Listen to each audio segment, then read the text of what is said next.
Kisah nyata ini diambil dari buku Mengapa Aku Pilih Islam, penerbit PT Intermasa 1997, tentang seseorang bernama Faustino Soares. Aku dilahirkan di sebuah desa kecil di Baukia, Kabupaten Baucau, Timur Timor, tanggal 4 Maret 1974. Ayahku bernama Cosme Guterres dan ibuku Auria Soares.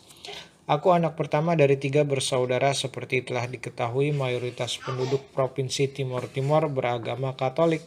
Demikian juga keluargaku, meskipun kami jauh dari gereja, tapi kami berusaha untuk selalu mengunjunginya.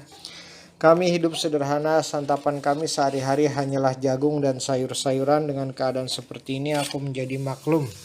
Orang tuaku tak akan mampu menyekolahkanku lebih jauh, maka aku meminta izin untuk merantau ke kota Baucau. Walaupun saat itu aku belum lulus SD, kota ini cukup jauh dari desaku dan aku tak punya sanak famili di sana. Dengan berat hati orang tuaku dan kedua adikku melepas kepergianku. Begitu tiba di Baucau, aku menuju tempat permainan biliar untuk melamar kerja sebagai tenaga kebersihan. Pemiliknya setuju dan aku digaji Rp 2.000 sehari. Setelah 6 hari bekerja, aku bertemu dengan seorang tentara asli Timor Timor yang bernama Duarte. Melihat keadaanku yang tak terurus, ia menawariku untuk tinggal bersamanya di asrama 745. Karena ia berjanji akan menyekolahkanku, tanpa pikir panjang aku pun menyetujuinya. Belum sampai 1 bulan tinggal bersama Pak Duarte, aku dibaptis. Meskipun aku telah duduk di kelas 5 SD.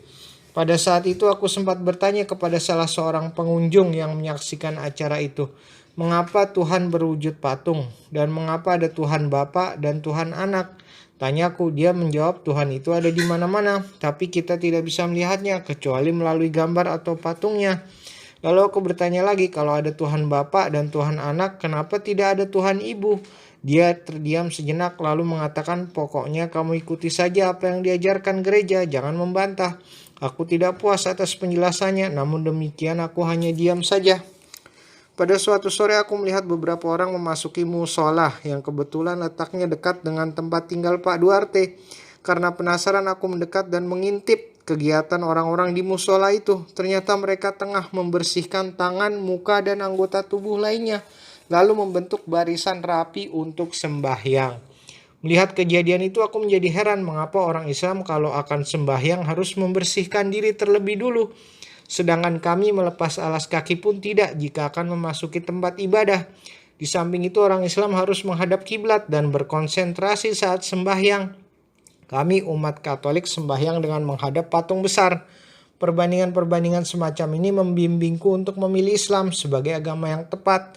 Pada suatu sore aku memberanikan diri menemui pengurus musola, namanya Ustadz Mustafa. Aku ceritakan keinginanku masuk Islam. Beliau sangat mendukung niatku itu. Hari yang ditentukan pun tiba. Betapa bahagianya aku saat mengucapkan 2 kalimat syahadat. Nama baruku setelah masuk Islam adalah Faisal Saleh. Setelah resmi menjadi Muslim, aku mendapat asuhan dan bimbingan dari Ustadz. Sementara itu, aku tetap dapat melanjutkan sekolah.